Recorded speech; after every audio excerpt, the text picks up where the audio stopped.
Apa yang akan kita bahas pagi ini, karena memang kita 3 hari lagi atau 2 hari lagi akan bertemu bulan Ramadan, tak apa juga kita kupas sedikit terkait itu. Pagi ini bab nafsu, bahwa di antara karunia Allah pada manusia adalah manusia diberinya nafsu.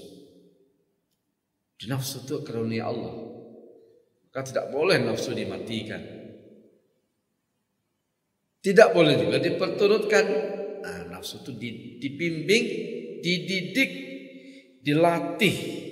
Nah, itu yang baik. Dimatikan jangan, diperturutkan jangan, tapi dibimbing, dilemahkan. Kita butuh, tapi jangan sampai dia yang mengendalikan kita. Kita yang mengendalikannya.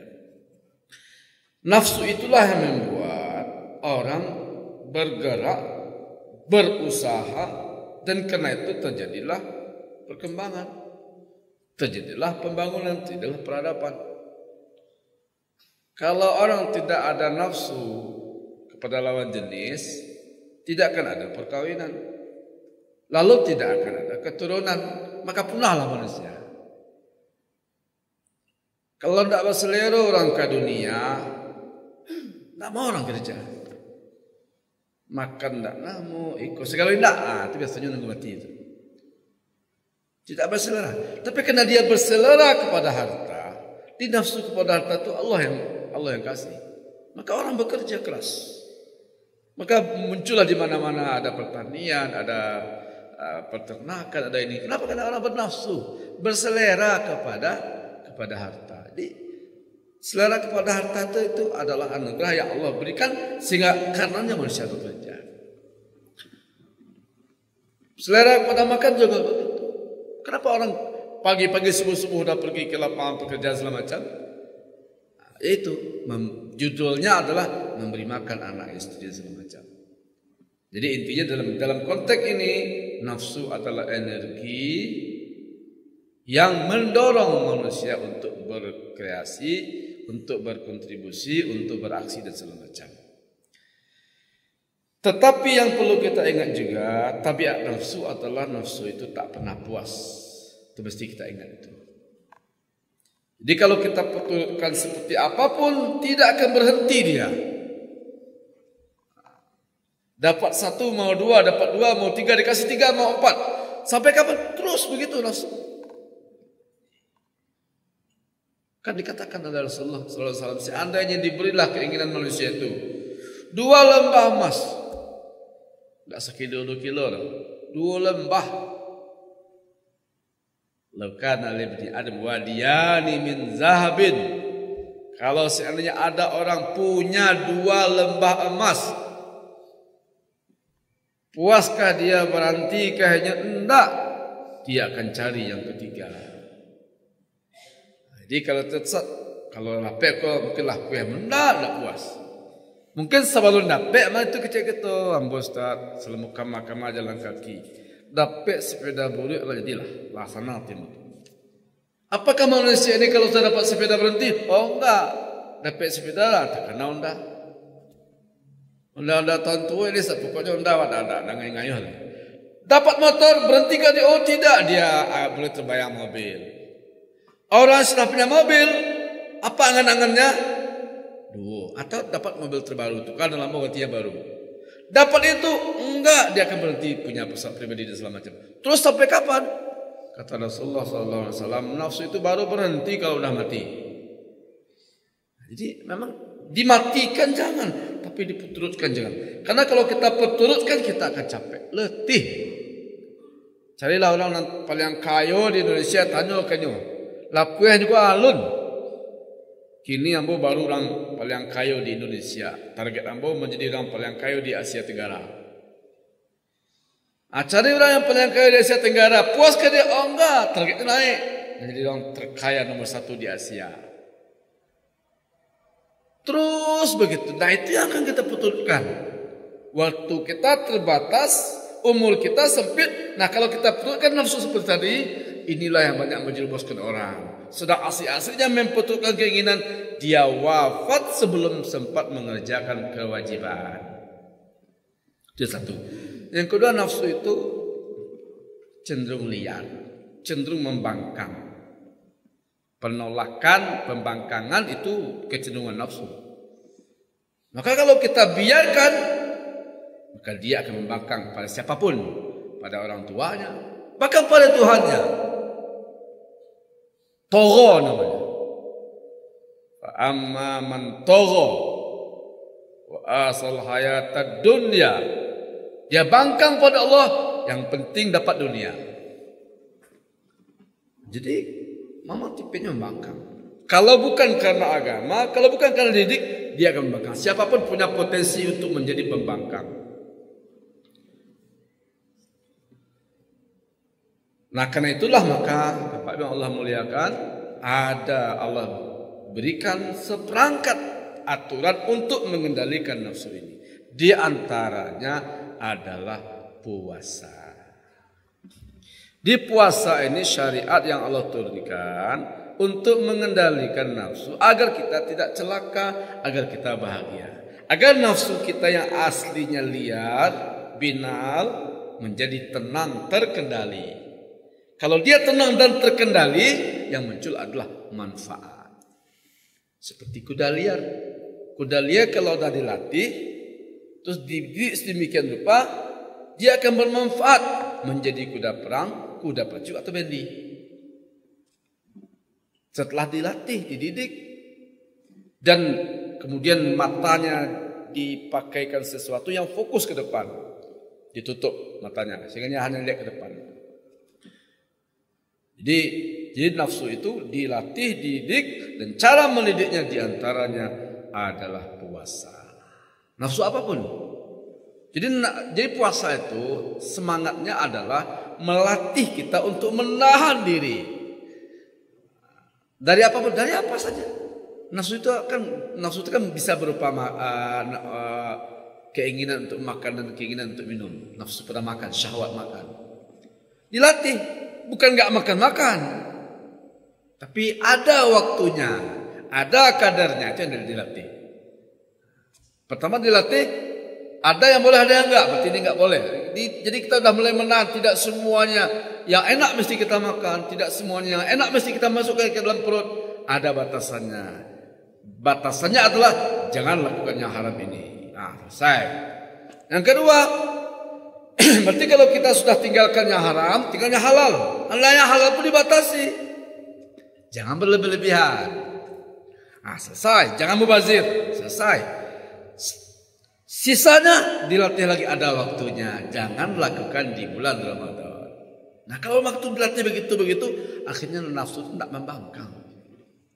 Tapi semua yang diinginkan kita betulkan, satu lama kita makan, satu rancak kita cari dan segala macam, dia akan lihat.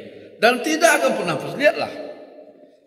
Di negeri-negeri yang mengagungkan kebebasan, pertama mereka menolak pernikahan.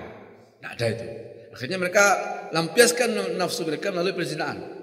Apakah negeri-negeri yang sudah menghalalkan perzinahan itu asal suka sama suka boleh melakukan dengan siapa saja?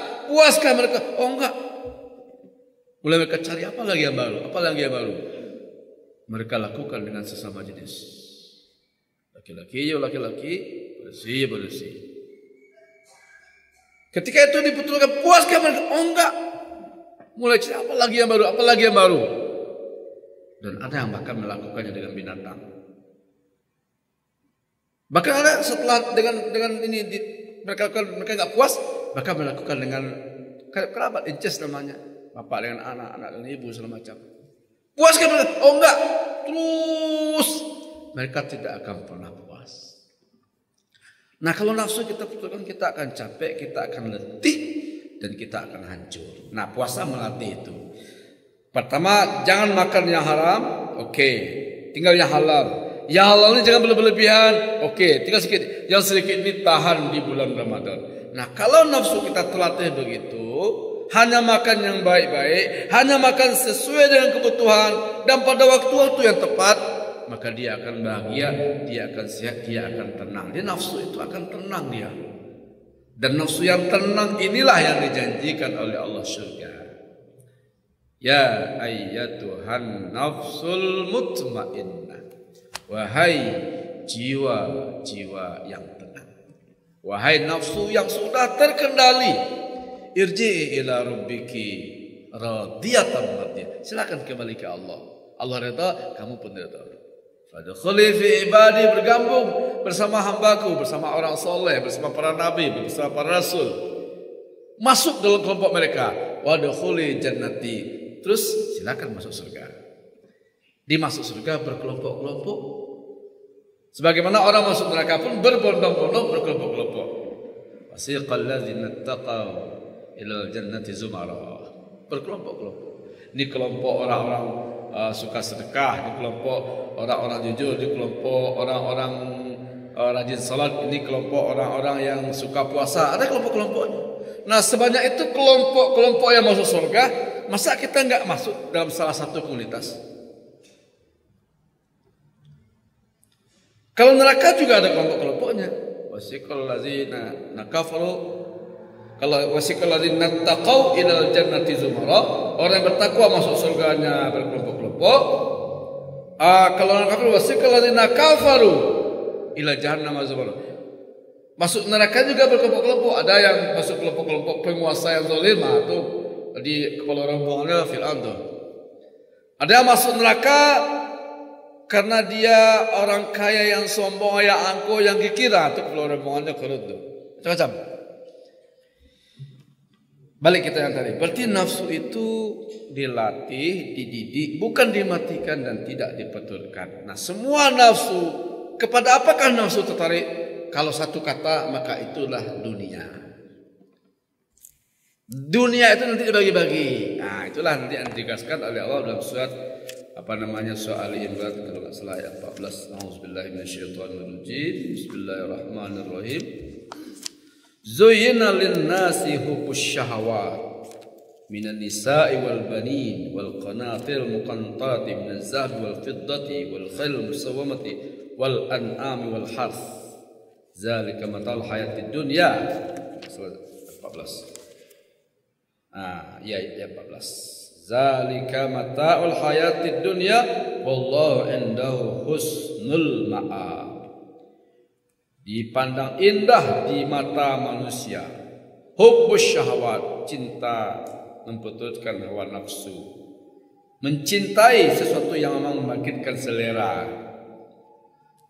Bisa berbentuk wanita minan nisa, bisa cinta kepada anak-anak, bisa cinta kepada harta benda, kepada emas dan perak, wal khailul musawwamati, kuda-kuda tunggangan yang indah, maksudnya kendaraan, mobil-mobil semacam, wal an'am wal has, perkebunan dan aset-aset lainnya.